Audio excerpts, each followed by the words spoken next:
Greetings and welcome back to Viking Guitar University. As always, I'm Viking Guitar, and today what we're going to be covering is alternate picking.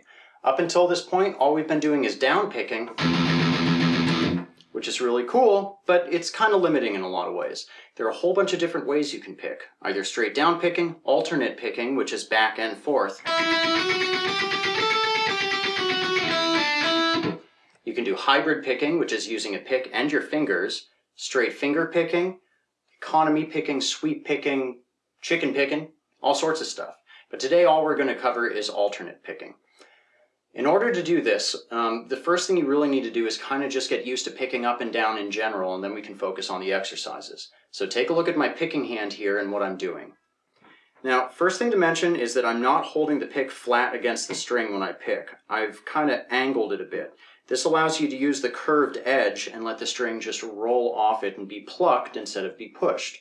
So if you haven't done this at all yet, before we jump into the exercises, why don't you just practice going back and forth across all the different strings, keep it slow, and just make sure that it's got an even sort of rhythm to it.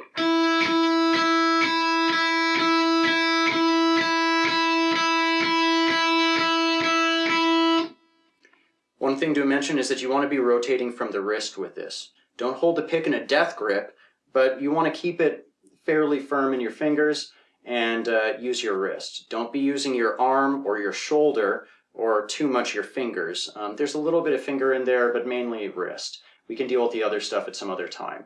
If you're doing strumming chords, you want to use the arm more, keep a looser wrist, but with this, it's just kind of a controlled back and forth. I want to practice that across all the strings because each one is a different thickness and it's going to feel differently when you pick it. This one is very different than this one. Before we get into the first exercise, one other thing I want to mention is using your hands to mute the strings. Now, up until this point, we've just kind of been letting whatever ring out, but one thing you want to do to become a better guitarist and to make your stuff sound cleaner is to make sure that when you don't want a note to be ringing, it's not ringing. One of the biggest offenders of this are open strings because it's really easy to catch an open string when you're playing some other riff, and then that's ringing out and it's no good. So what you want to do is use both of your hands to try the mute. If you're playing on the G string, for example, you only want the G string ringing out. The ways around this are to use your palm of your hand to mute the three lower strings. So if you accidentally strike one of them, it's instead of doesn't ring out, stays muted. Also, it'll prevent any incidental left hand stuff. Instead of it touching it as you're fretting and accidentally letting it ring out, it'll just make sure it stays muted. For the strings that are above, you want to kind of use your left hand here. As you're playing the notes on the G string, you want to use these other fingers and kind of roll your finger back to kind of mute those other strings. That way they're not ringing out. It's really something you got to develop a feel for, and it takes some time, but just keep it in mind. Once you've got all that in, now that you've kind of practiced a little bit of alternate picking on one string at a slow, steady pace, we can jump right into exercise 1. Exercise 1 is very straightforward. All we're going to be doing is incorporating the left hand and moving it across all the different strings. The fretting pattern is very simple. It's just going to be the index finger for the first fret, middle for the second fret, ring for the third, pinky for the fourth. We're going to do that 2 times on each string, then move down to the next string and do it 2 times, move down to the next string, do it 2 times, and so forth. So played slow, it sounds like this. And pay special attention to the picking hand. It's a strict down, up pattern.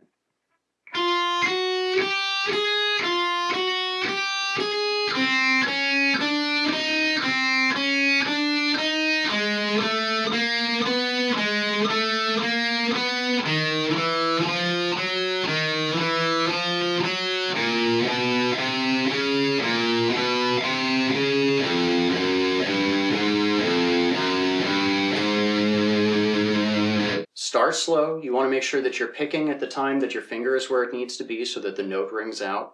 You want to keep an even spacing between the notes so you're not rushing some and then slowing down on others. What's probably going to give you the biggest trouble is when you're trying to switch between the strings. So make sure that you pick a tempo that's slow enough to allow for that, and that's what will develop that good muscle memory and let you get better at it with time. These exercises, it's not about racing through them and finishing one so you can move on to the next one. It's not about finishing it. You don't finish it. You keep practicing it, you incorporate it into your practice routine, and as time goes on, you get better at it. It's not meant to sound musical, not this one, and I know it doesn't. It's meant to develop your left and right hand to work in conjunction and to get more used to the guitar. Along those lines, you might have noticed that the frets down up by the nut are bigger than the frets up towards the bridge. So this is another pattern you want to practice across the entire length of the fretboard. Playing it up here feels very different than playing it up here, or even up here. So make sure that you're doing it all over the place. The way I usually do it, if I'm practicing it to warm up or something, is I'll do the full run across the strings, move up a fret, go back, move up a fret, go back, like so forth.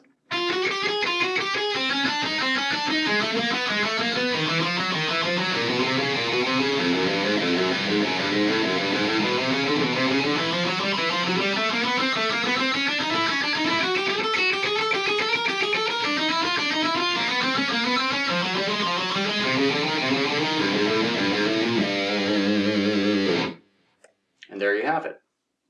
Keep it slow, keep it even, incorporate it into your routine. When you're ready for something else, we can go to exercise 2. Exercise 2 is very similar to exercise 1, but it differs in 2 ways. First off, we're doing an odd number of strokes per string, so all of a sudden everything changes. Instead of going down, up on each string and then moving to the next one, going down, up. We're going down, and then on the next string it's up, and then the next string down, next string up, up.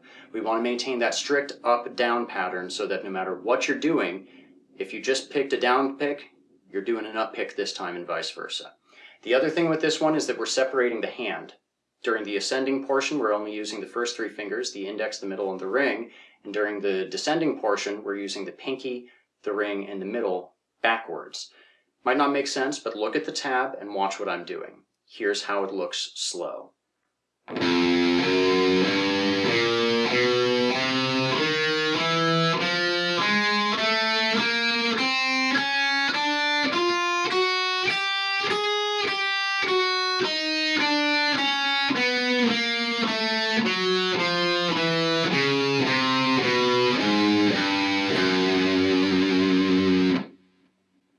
As you can see, we're going up with 3 fingers, and then we're going down with 3 fingers in a backwards pattern. This is good because it helps isolate your finger use. These fingers are weird. If you look up these fingers in the Gray's Anatomy book, they'll be labeled the weird fingers, and it's because they're weird to use by themselves, especially the ring and the pinky. They don't want to act independently of each other, so it's something you want to start training now. Once again, going through it slow, pay attention to what I'm doing with my left hand, and also that I'm doing this down, up, down, up, down, up, down, up, down, up, down, up pattern with my picking hand.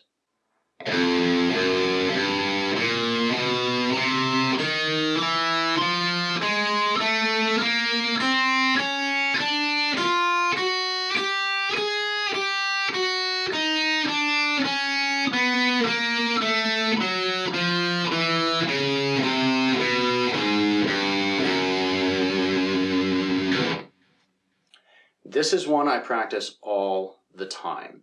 When I wake up in the morning and I want to go play guitar and I shamble out of bed and don't even use the bathroom and just stumble into my office and fumble around, find the guitar and pick it up wrong and then get it right and then decide, oh, I'm going to play this awesome riff I was doing really well at yesterday, and I go to play it and it sounds like crap.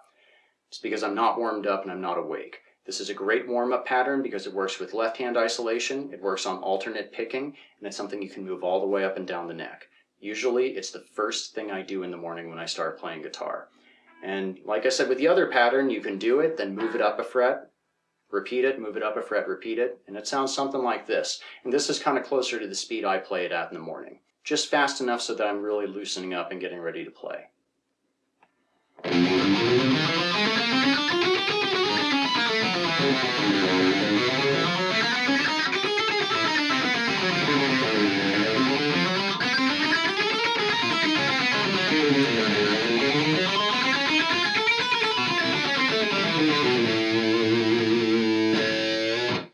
Something like that. So with exercise 1 and 2, they're very similar. They're not really melodic, but it's good stuff to practice. It develops good muscle memory.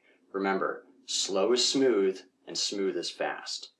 Now that you've gotten those and you're kind of used to them, worked them into your routine, we can move on to the next exercise, which is a bit easier in some ways, but also a lot more melodic and more rewarding.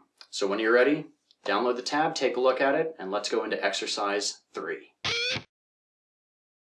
If you watch the supplemental exercises for video 1, you probably noticed that I introduced the A minor pentatonic scale. Now, if the word scale scares you, don't worry, we're not going to go into what it means or anything like that. All we're going to do right now is use it as a means of practicing alternate picking. Now, the pattern is pretty straightforward, but it's 2 picks per string. And something you might have noticed is as you do fewer picks per string, it gets harder to do it cleanly, because the real trouble comes when you're switching strings. So look at the tab. I'm going to play through it up to speed, and then we're going to break it down and do it in small sections.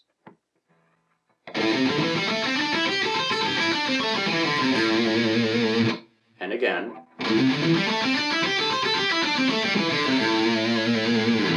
You're really not doing too much with the left hand. It's a lot of repeating stuff that's not overly interesting, but the main thing is that you're following the strict down, up, down, up, down, up, down, up across all the strings. So we're going to do it slow, watch what my picking hand is doing, and pay attention to the tab for the fingering and for the actual notes.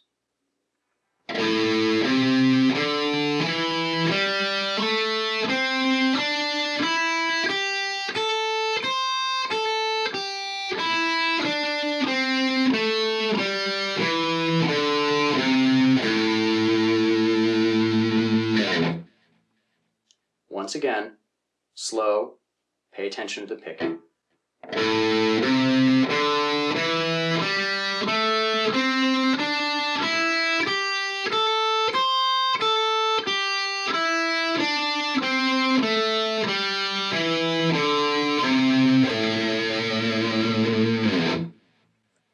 Whatever speed you need to play it at to keep it smooth and make sure the notes are ringing out, that is the proper speed. If it's slower than this, that's totally fine.